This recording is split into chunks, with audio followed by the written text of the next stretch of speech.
विश्वामित्र तपोवन छोड़कर ऐसे नहीं आएंगे। जब ज्ञान और विज्ञान की ऐसी विभूति हो तो अतिथि रूप में आए राजकीय का आगे बढ़कर अभिनंदन करना चाहिए। उठिए राजन। जो आज्ञा गुरुदेव।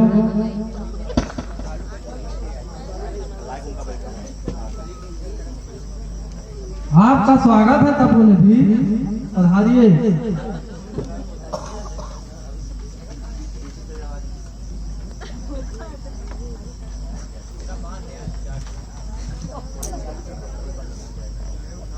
सुस्वागतम मुनिश्रेष्ठ, सुस्वागतम। आपकी चरण धूलि से अयोध्या नगरी धन्य हो गई है। पधारिए महाराज, पधारिए, आसन ग्रहण कीजिए।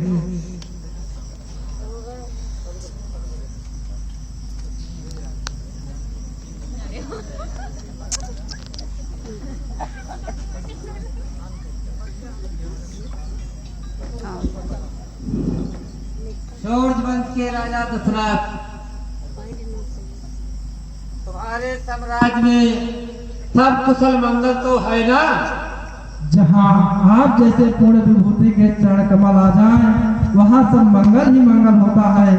आपके आगमन से मेरा घर तीर्थ हो गया है। आपके दर्शन से मेरा जीवन धन्य हो गया है। मुनिश्रेष्ठ, अयोध्यानाथ, तुम्हारी शिष्टता विनम्रता देखकर हम प्रसन्न हुए। हमें विश्वास हो गया है तुम्हारे राज्य में ऋषि मुनि के धर्म और सत्कर्म निर्विघ्न पूर्ण होंगे।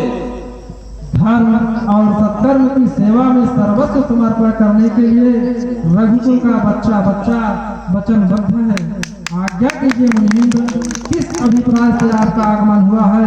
ये दशरथ प्राण देकर भी आपकी मनोरथ को पूर्ण करेगा। धन्य हो रघुकुल शिरोमण, इस पृथ्वी पर तुम्हारे सिवा और दूसरे के उतार वचन संभव नहीं है। और क्यों न हो, आपके ब्रह्म ऋषि वशिष्ठ जैसे गुरु के उपदेश जो प्राप्त है। राजन, हम जिस कार्य के लिए आए हैं उस कार्य को पूर्ण करो। बस मुनिराज, आपके आज्ञा मात्र की देर है। राजन, तपोवन में असुरों के उत्पात दिन प्रतिदिन बढ़ते जा रहे हैं। हमारे धर्म, ज्ञान, विज्ञान और आध्यात्मिक साधन पूरी नहीं हो पा रहे हैं। आर्यभूमि में ऐसा दुस्साहस करने वाले कौन लोग हैं? लंका के राजा रावण के गुप्तचर सुबाहु और ताड़का का पुत्र मारीच अपनी मायावी शक्ति से हमारा कार्य में विघ्न डालते हैं। हमारे अनुष्ठान नहीं होने पा रहे हैं और हमारी अपनी मायावी शक्ति से जन कल्याण के कार्यों में विघ्न डालते रहते हैं। ऋषिराज, तपस्वियों, मुनियों की सेवा करना मेरा धर्म है।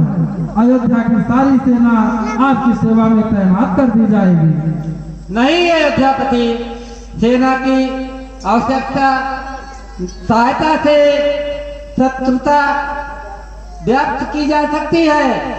असुर शक्तियां भी अपनी शक्तियों से सीमाओं पर सेना तैयार कर देंगे और उनके लिए अभी उपयुक्त समय नहीं है। तो फिर हम किस प्रकार आपकी सहायता कर सकते हैं मुनिराज?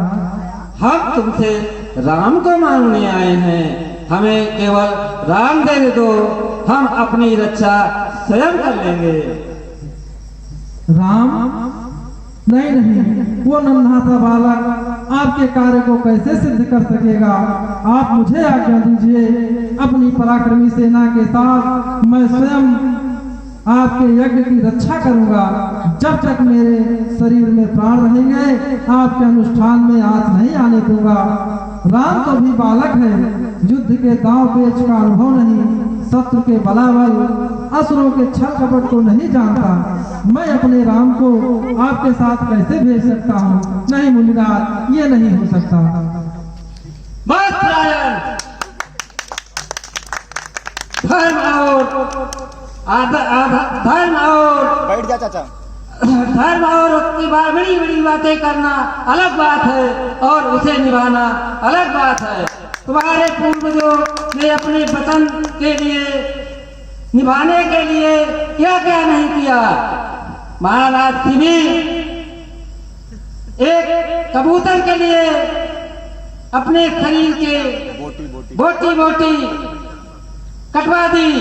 महाराज हरिश्चंद्र ने अपना वचन निभाने के लिए अपने पुत्र और अपने पत्नी को बेच दिया।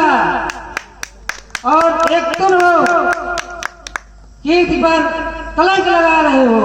हमारी इच्छा पूर्ति की प्रतिज्ञा की थी, उसे तोड़ रहे हो।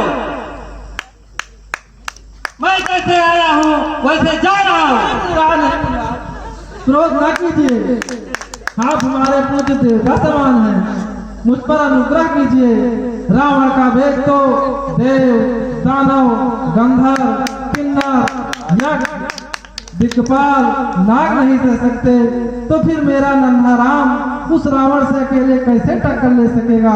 मेरे पुत्र पर दया कीजिए नाथ, मेरे पुत्र पर दया कीजिए।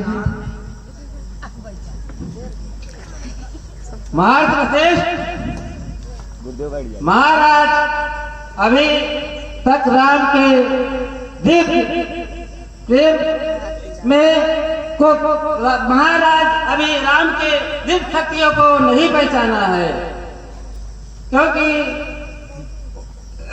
परंतु आप तो जानते हैं, आप ही उन्हें समझाइए। महर्षि विश्वामित्र